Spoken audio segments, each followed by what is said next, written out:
Bismillahirrahmanirrahim. Assalamualaikum warahmatullahi wabarakatuh. Mga minamahal kapatid sa pananampalatayang Islam. Isa po sa mga ipinagbabawal ng Allah sa atin ay ang pagsusugal. Kaya naman, ang pag-scatter po ay ito po ay haram. Ito po ay pinagbabawal ng Allah subhanahu wa ta'ala at malaking kasalanan ito.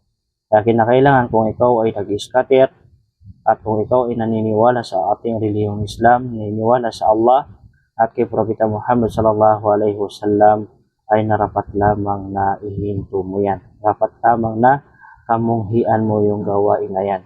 Dahil ang pagsusugal ay ito po ay kasama sa gawain ni Shaitan na napaka rumi.